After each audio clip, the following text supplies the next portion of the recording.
Hey, what's up, everyone? It's Jenny Dildine, the LDS Mission Coach, and you are listening to the LDS Mission Podcast, episode number 229, When Friendships Change. I'm Jenny, the LDS Mission Coach, and whether you're preparing to serve a mission, currently serving, a returned missionary, or a missionary mama like me, I created this podcast just for you. Are you searching for epic confidence, ready to love yourself and to learn the how of doing hard things? Then let's go. You totally already have what it takes to step powerfully into your potential and never question your purpose again. It's time to embrace yourself, embrace your mission, embrace your life, and embrace what's next.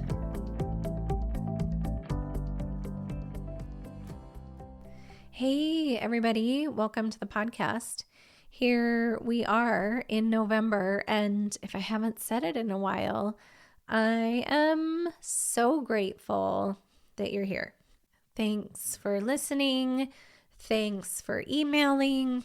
Thanks for following me on social, sending me your questions. Thanks for just being a part of my world where we try to get as much mindset and emotional help out to preparing currently serving returned missionaries, missionary families, and mission leaders.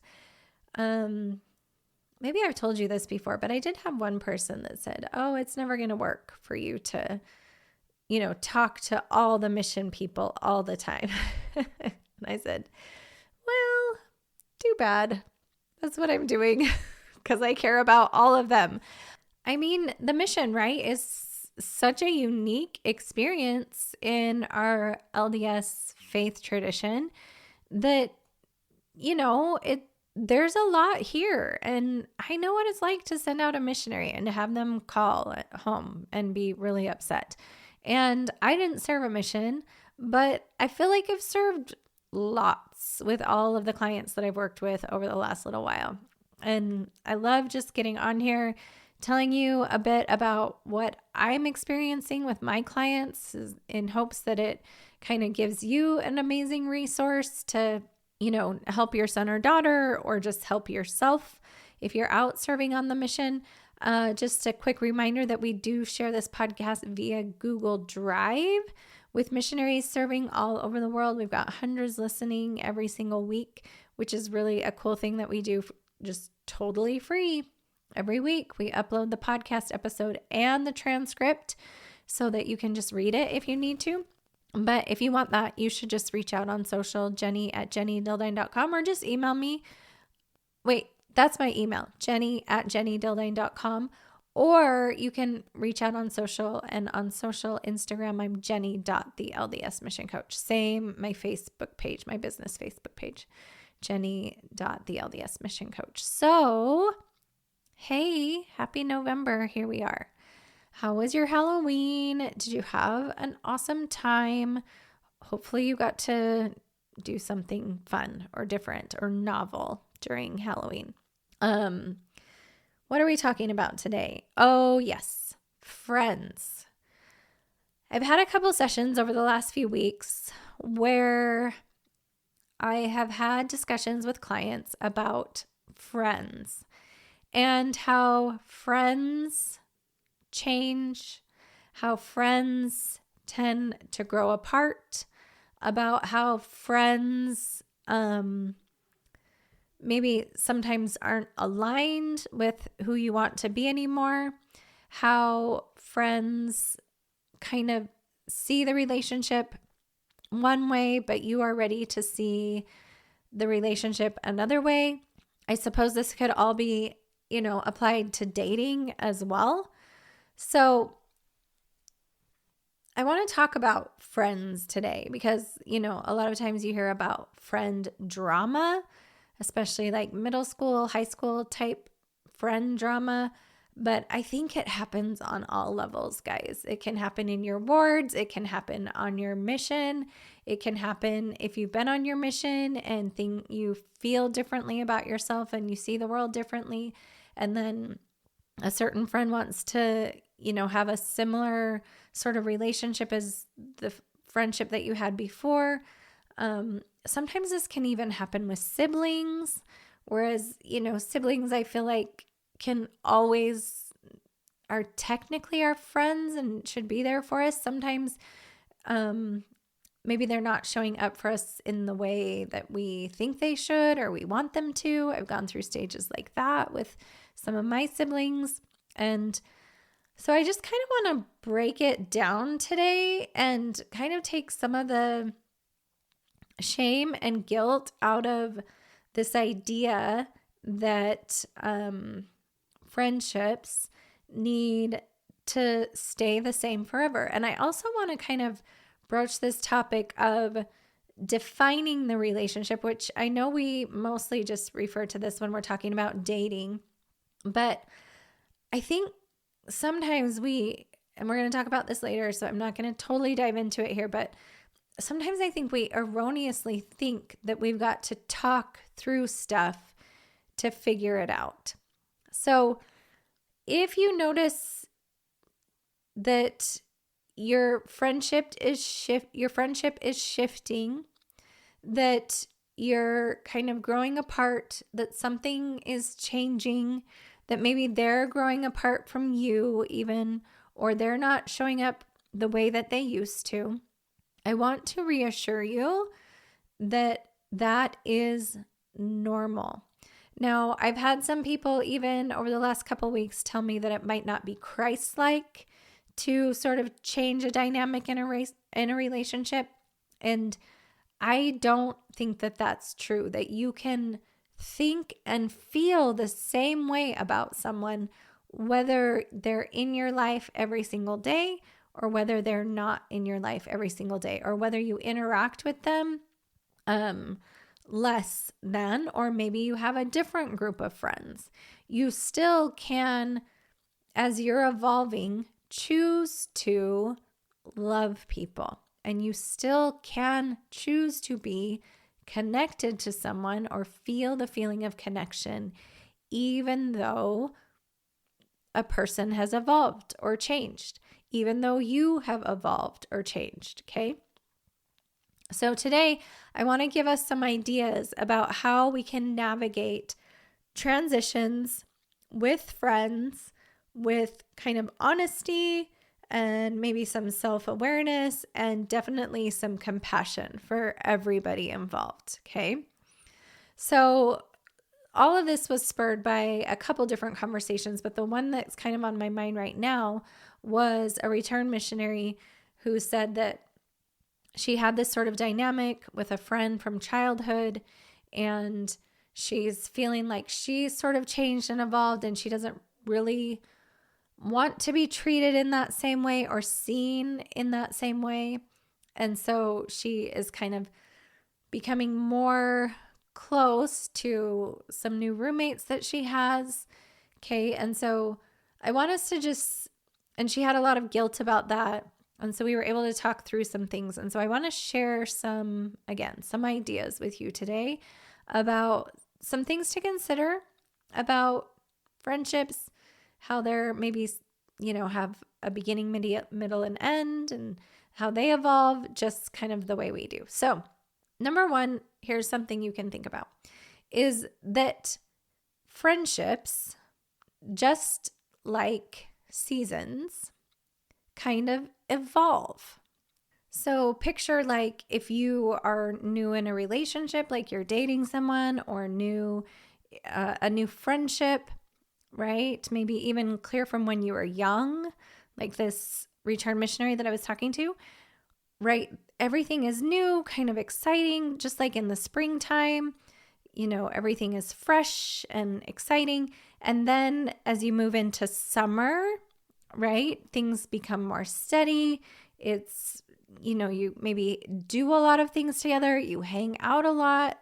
And then maybe as you head into the fall of a friendship, that, maybe you're not together as much, but you really like treasure sort of that connection that you still have. And then sometimes in winter, sometimes we close that chapter with that friend. Now, this is not to say that a friendship only lasts 1 year, one seasonal year.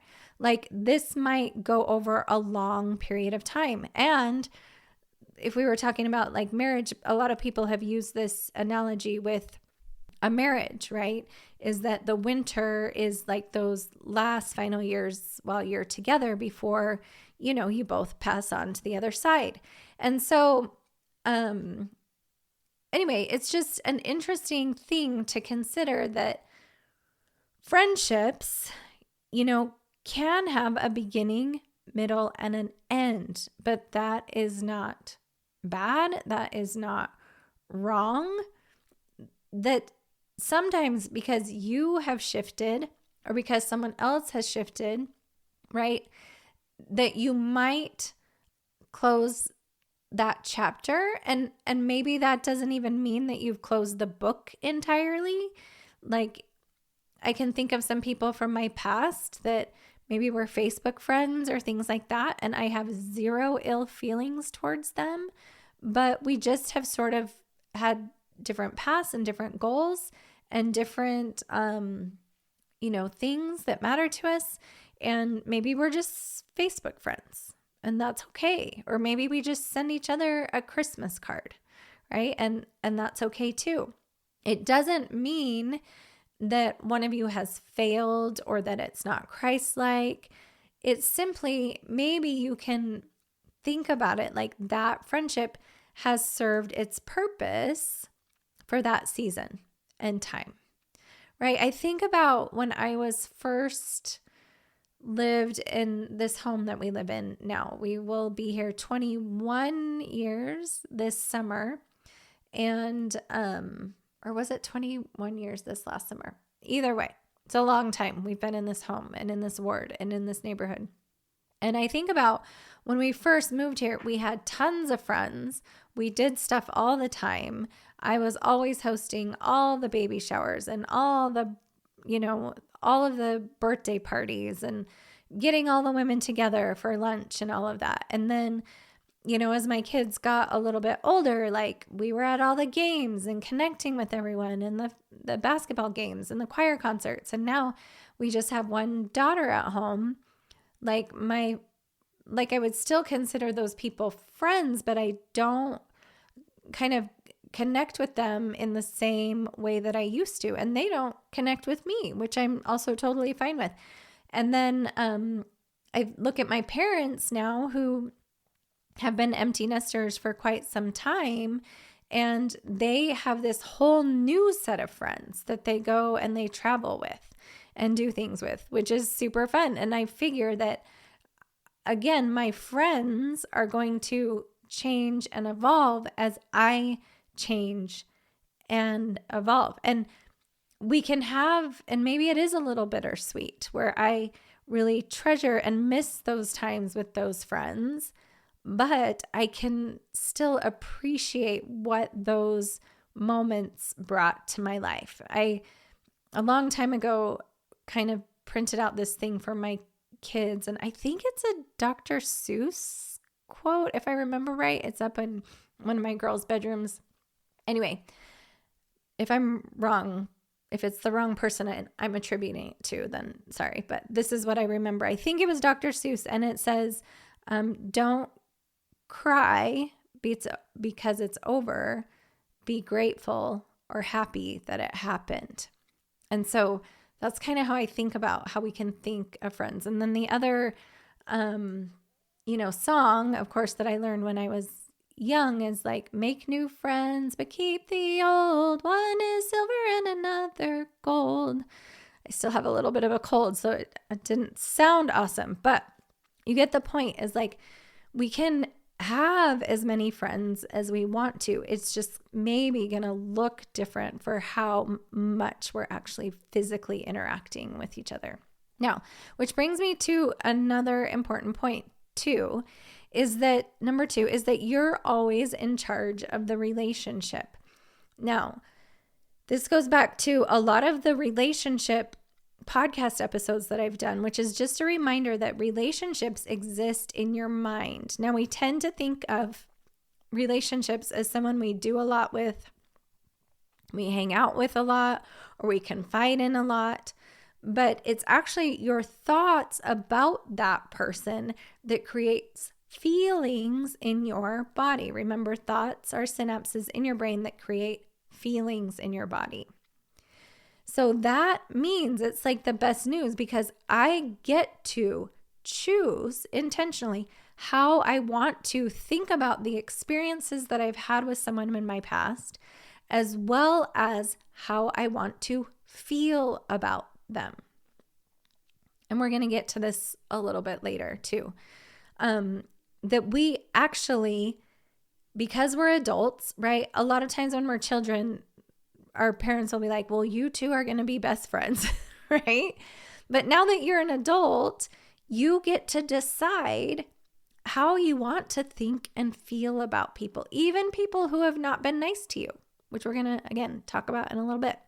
So I want you to remember that, is that even if this returned missionary decides that for a season, she's going to go ahead and confide a little bit more in her roommates than she is in her childhood friend, that's okay. She can continue to create feelings of love and connection for her childhood friend. Which brings me to number 4, which is if we're really going, let me back up. Number 3. Here's something I want to offer you is maybe drop the best friend label. What I was noticing with this return missionary that I was talking to is she's like, but she was my best friend. And I don't know if I want to do that to her, to have her not be my best friend anymore, and I choose a different best friend. Here's my take on this, right? I don't think any of us should have best, quote unquote, friends. To me, this creates a hierarchy of your friends and your friend groups. And like it creates a lot of pressure for us to kind of show up in a certain way with our quote unquote best friend. It causes us to sort of be stressed about who's slipping in their place in our friendship categories. Okay. I just don't think it's helpful to categorize people as good, better, best, even friends. Okay. Because can you notice too how that puts a lot of judgment on people and how they're showing up? What if we just decided like you have lots of valuable connections over your life? You have lots of different thoughts about a lot of different people, and everyone brings something different. Like even my husband, who I would dare say if I was going to choose to say someone was my best friend, quote unquote, he is my best friend. It would be him for sure. But like, I can't get everything I need from just him, right? Sometimes I need like to chat with my sister-in-law or to chat with my sister, or I need someone else to kind of commiserate with. And that's okay. That is, I think, why our Heavenly Parents put so many people in our lives, is because a lot of people can help us feel validated, feel important, feel connected, right? Not one person has to be everything. So my number 3 is, if you can, just drop the best friend label altogether, or even the favorite companion label. There's just people that you interact with that you have thoughts and feelings about. And that just drops all the pressure and all the additional stress, I think, okay? Which brings me to number 4, let go of people pleasing. And I have a whole podcast episode about people pleasing, but I want you to, if it's true that a relationship exists in your mind and you are responsible for the way that you think and feel about a person, that means that you can't be and you shouldn't be responsible for someone else's emotions. Now, when we change, sometimes people will refer to this as like the relationship dance, right? Like if we're doing the tango with someone and then all of a sudden we get into clogging with someone, they're going to be like, wait, what? we're clogging now? How does this work, right? They might feel sad or disappointed, and that's okay. People, you know what the best kind of friend is? Is the person's like, if you're like, she's allowed to feel hurt and sad about this. It makes sense that she feels hurt and sad about this.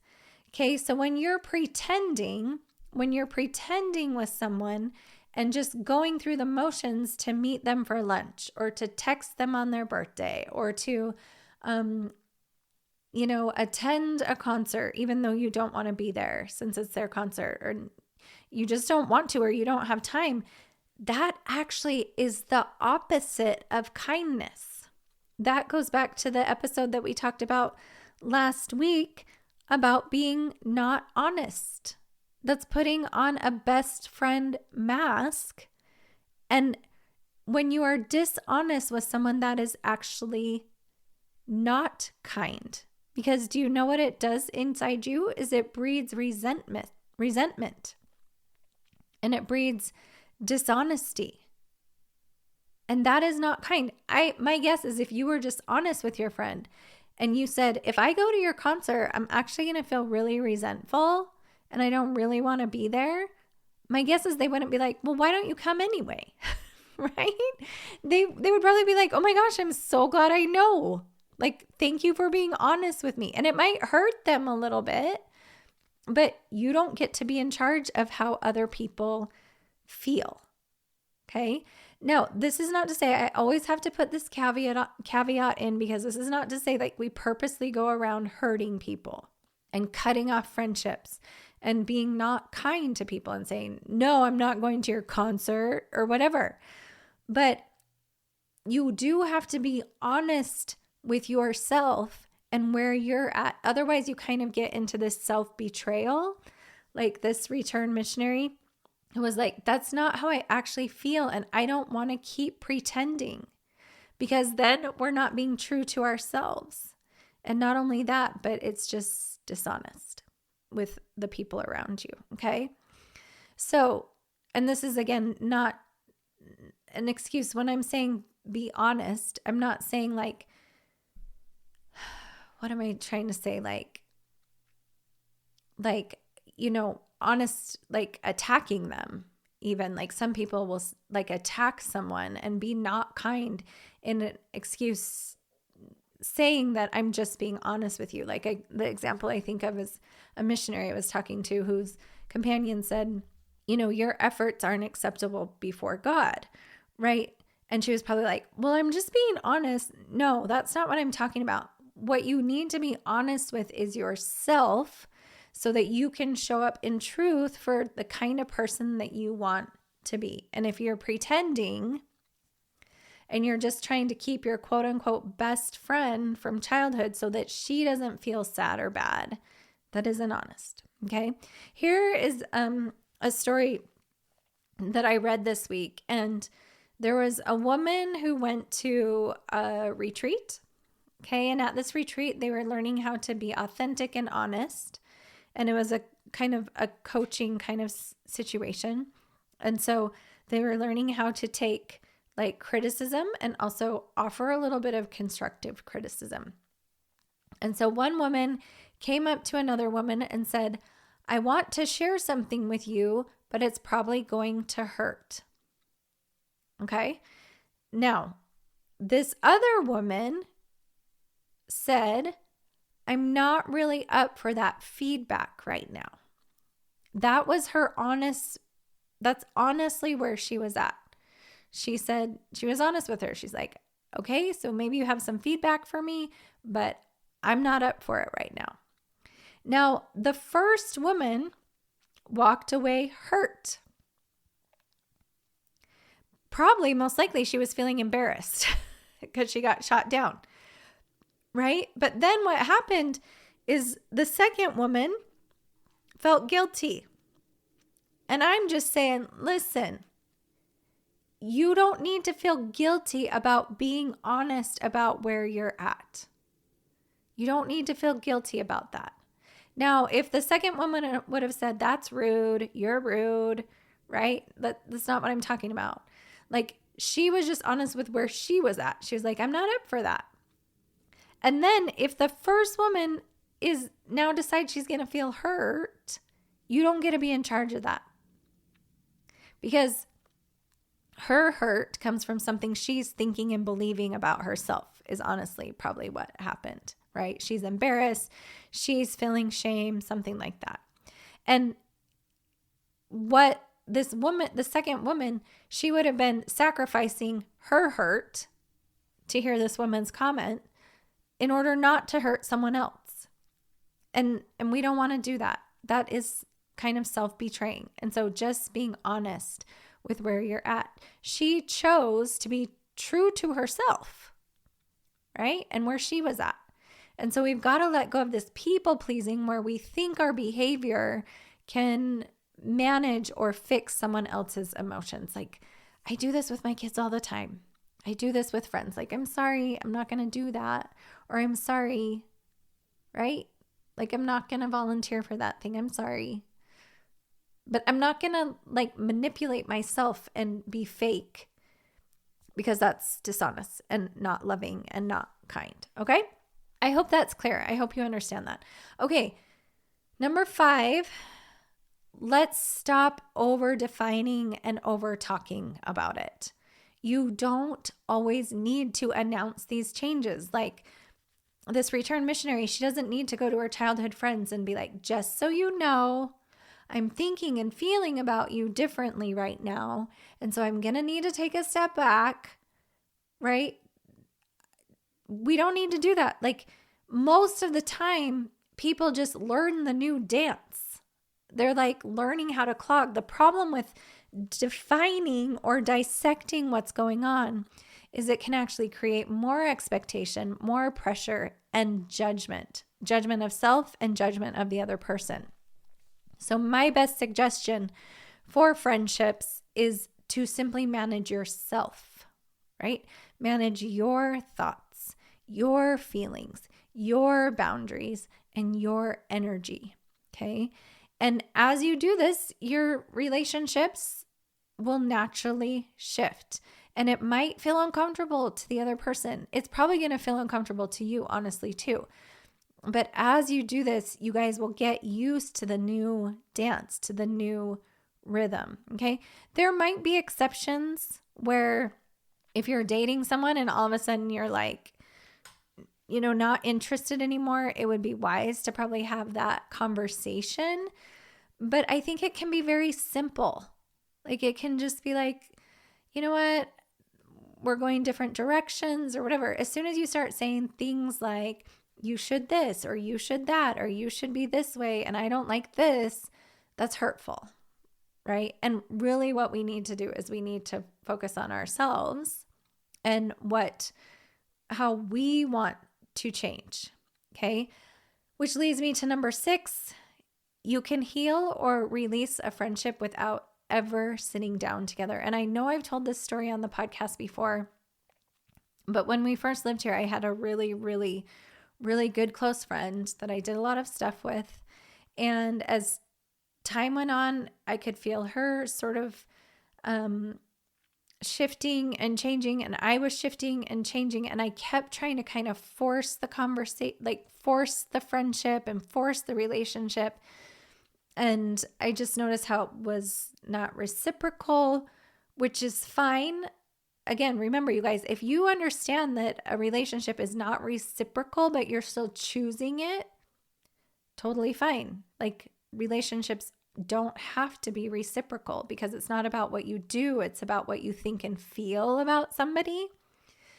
So, but I had gotten to the point where I was like, this is too exhausting emotionally for me to feel like I'm going to keep putting myself out there and putting myself out there. And I was really hurt. And what was interesting is I don't even think this friend knew that I was hurt because she, had her own thoughts and her own feelings about what was going on in her life. And that's totally fine, right? I let her have her feelings. I let go of people pleasing. And what I actually did is I remember the day I told myself, like, I'm not going to text her anymore. And in my mind, I knew that I probably wouldn't hear from her again. And even though she lived at the time just in the neighborhood over, and I didn't hear from her. And it's been maybe, 10 years, 12 years, something like that. And at first I felt really hurt, but I knew that that was about me and my thoughts and my expectations. And then I worked from like feeling hurt to curiosity. And the only way I could get to curiosity was just changing the way I thought about her. And then I got to acceptance. And then I got to compassion. And then I really can say, and we've never had a conversation about our relationship or define the relationship, I really can say that I have love for her, right? And do we hang out all the time? No. But I defined on purpose how I wanted to feel about her. And I don't even have to have that conversation with her because I created my own closure. I created my own way that I wanted to think and feel about something. Okay. So the last thing I want to say is that we can teach this to other people. Okay. I have taught my kids for a long time that they're always in charge of their own emotions, that like it's not always helpful to have these deep emotional define what's going on situation, right? And also not to have best friends. So you guys can do what you want with that. But what a best friend does is it's exclusionary. And I have seen with my kids, like people get excluded. My kids get excluded when there's a quote unquote best friend or a best or a favorite companion or something like that. And so my recommendation is that we just teach that to people, like, or even just model it. Like if my kids are like, well, Mom, who's your best friend? I'm just like, I don't have best friends. I have a lot of different people that meet a lot of different needs. And I have a lot of people in my life that I have a lot of different thoughts and feelings about, right? And so I think that this we can teach to our kids, we can teach to other missionaries, we can teach to other roommates, that friendships can be abundant. We can have as many friends as we want because it's up to us and how we think about people. It's abundant. It's not exclusive. So I hope all of this goes to say and help you. And I hope I was clear enough that friendships changing doesn't mean something went wrong. It means you're human. Life changes, things shift. We go through different stages and phases in friendships and in our lives. And we can just let our relationships evolve. We can release all of that guilt, and we can trust that being honest with who we are and where we're at can really serve us. And sometimes that means, again, closing a chapter and changing at least the amount that you interact with someone. And that's okay. And they could have served a beautiful purpose. You could have learned so much from them. And maybe you're ready for something else. Two things can be true. Two things can be true. And I know that all of you, if you're listening to this, you will do that with so much love and compassion and understanding for other people and for yourself too, for both of you. Friends can be hard. There can be a lot of drama, but it's also a beautiful part of the way that we change and grow and evolve in this human existence. So sending you all the best love, all the best wishes for you, your relationships, your friendships, and we will talk to you next time. Serving a mission for the Church of Jesus Christ of Latter-day Saints can present a unique set of challenges, and mindset and emotional well-being is more important than ever. So thanks for being a part of this community, where we share real-life mission stories, support each other through struggles, and keep creating the mission and post-mission experiences that we truly want. Don't forget to check out the show notes for additional resources and share this episode with someone that you think might need it. Thanks so much for being a part of my world, and know this: no matter which part of the mission experience you are involved in, Jenny, the LDS mission coach, is thinking about you every single day.